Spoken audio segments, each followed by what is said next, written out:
So for this evening, our agenda is to start with this 30 and 32 in our textbook. So let's take up the question 30, in which we have to evaluate this line integral, whether the vector field is given by this expression and the path is given by this equation within this range.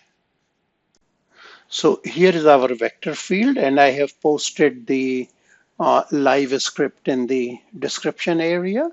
This gives us the curve, initial point, terminal point. So what we are doing is that we are going from t equals 1, that is -2, -3, -1, to t equals 1, that point will be 2, 3, 1. So we just have to compute this line integral. So let's get our line integral. So we are calculating f dot dr, which will be f dot dr dt, and then this would be f is, we will write f in terms of t here. So what we would do is that we have f, so x is 2t, z is negative t square, and negative t would become positive, okay? And y is 3t, then we will have, then we have dot product with dr dt. So r is right here. So what is dr dt? We will have the derivative here is 2, here is 3, and here it is -2t dt, and now the limits in terms of t are -1 to how much? 1, and that becomes just the integral from -1 to 1. And then if we take the dot product, we get 4t, and then plus 3t square minus 6t square.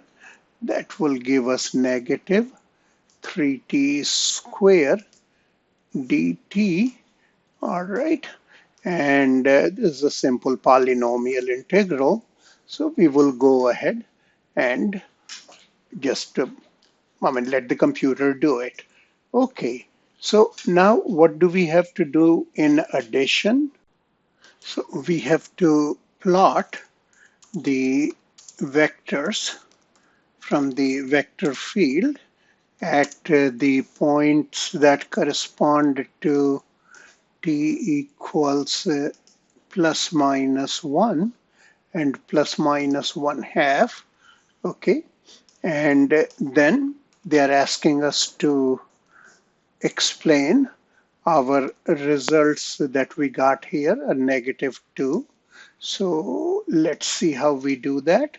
So in here, what we have, like say if we have t equals 1, then at t equals 1, what happens is that the point on the curve is 2, 3, -1, and the vector that we get on f is, then that will simply become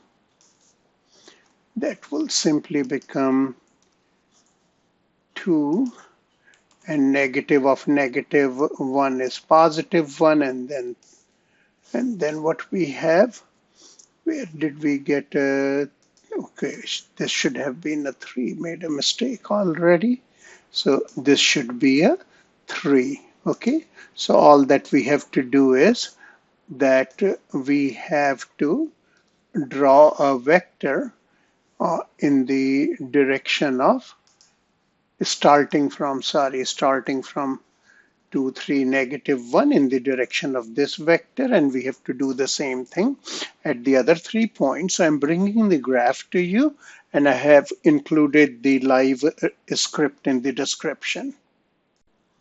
So here we are corresponding to t equals -1, that is at -2, -3, -1, and this is F here, right? And here we are corresponding to t equals 1/2, which will be -1, -1.5, and here -0.25, and that goes in this direction.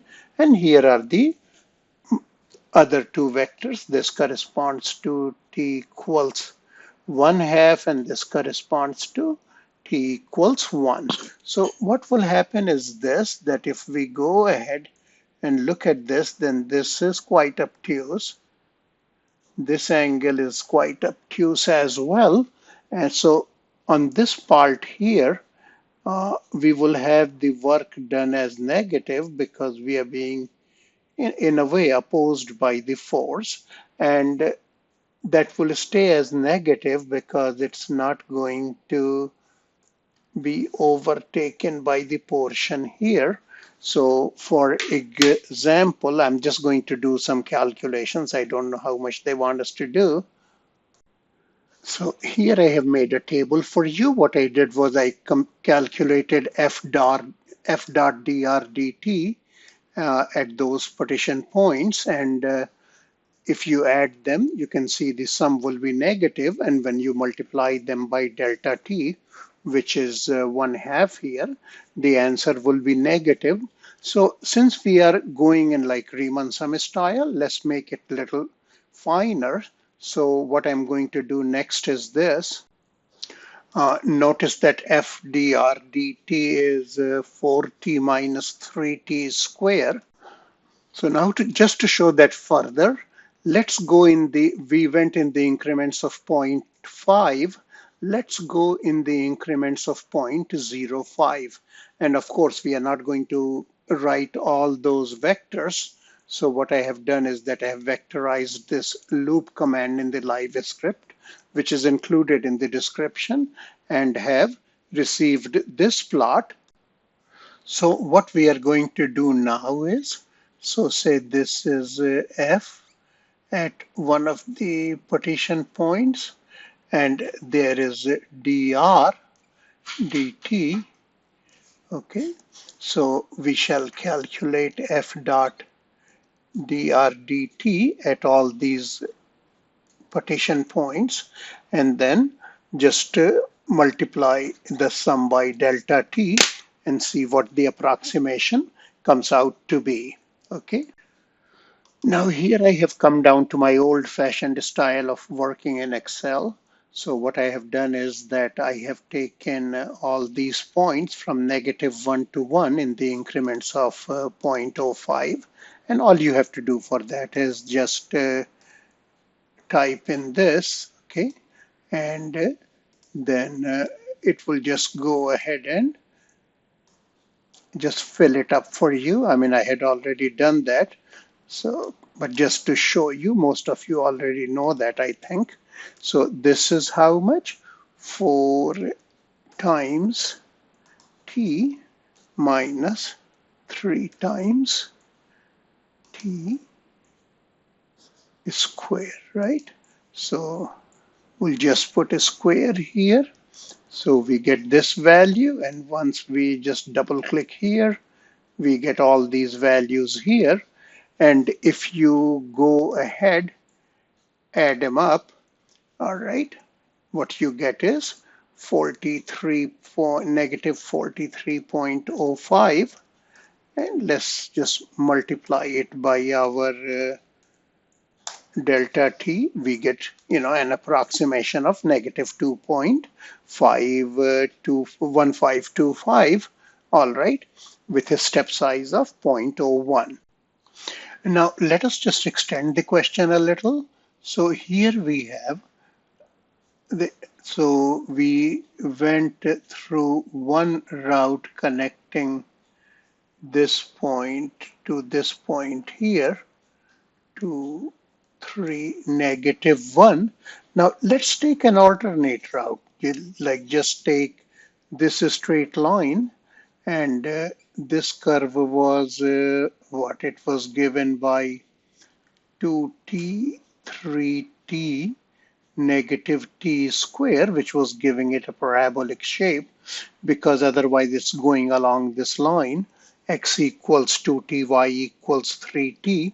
So we may change it to this time. Just let's take the path as 2, 3t, 3t, and let's let z stay as negative 1. That is still our t will be between negative 1 and positive 1, and see how much does the line integral equal to. So here I have already worked it out for you that our vector field is the same, but our route is different, which is 2t, 3t, negative 1.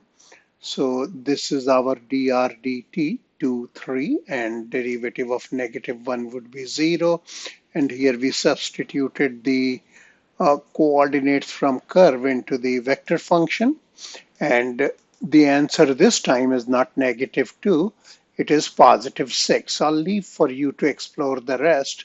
Okay, so what we have seen here is that we have a vector field and the line integral between 2 points, of course, dependent on the path that we selected to approach the connect, or that we selected to connect those 2 points.